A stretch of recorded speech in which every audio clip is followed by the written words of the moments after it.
നാട്ടിൽ ഒരു വാഹനം ഓവർടേക്ക് ചെയ്യാൻ പോലും ആളുകൾക്ക് പേടിയാവുന്ന തരത്തിലേക്ക് ലഹരിയുടെ ഉപയോഗം നാടിന്റെ സമാധാനത്തെ കെടുത്തുകയാണ്.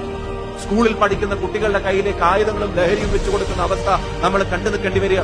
സ്വന്തം ഉമ്മയെ വെട്ടിക്കൊന്നിട്ട് അത് ജനിപ്പിച്ചതിനുള്ള കുറ്റമാണ്, ശിക്ഷയാണെന്ന് പറയുന്ന മകന്റെ വീഡിയോ പ്രചരിക്കപ്പെടുന്ന കാലം. എന്നിട്ട് അറസ്റ്റ് ചെയ്ത് കൊണ്ടുപോകുമ്പോൾ വാഹനത്തിലിരുന്നിട്ട് മാധ്യമങ്ങൾക്ക് ഫ്ലൈയിങ് കിസ് കൊടുക്കുന്ന അവസ്ഥ.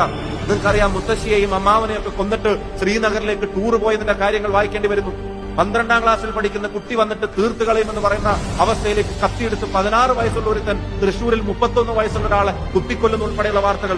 ഞാൻ പറയുന്നു, നാട്ടിൽ മുഴുവൻ കെട്ടകാര്യങ്ങൾ നടക്കുന്നു എന്ന് പറയാനല്ല, പക്ഷെ അപകടകരമായി ലഹരിയുടെ ഉപയോഗം ഉൾപ്പെടെയുള്ള കാര്യങ്ങൾ, പ്രവണതകൾ വർദ്ധിക്കുമ്പോൾ, ഗുണ്ടായുസവും ക്രിമിനലുകൾക്കും ഈ പറയുന്ന ആനുകൂല്യങ്ങൾ കിട്ടുമ്പോൾ, അവിടെ ഭരണകൂടം നിശ്ചലമാകുമ്പോൾ ഈ നാടിനെ നേർവഴിക്ക് നടത്താൻ വേണ്ടത് ചങ്കിന്റെ എണ്ണ കൂടുതലല്ല, നാടിനോടുള്ള താല്പര്യമുള്ള ഭരണകൂടം നാട്ടിൽ അധികാരത്തിൽ ഉണ്ടാവണമെന്നുള്ളത് ജനങ്ങൾ ആഗ്രഹിക്കുന്ന തീരുമാനമാണ്.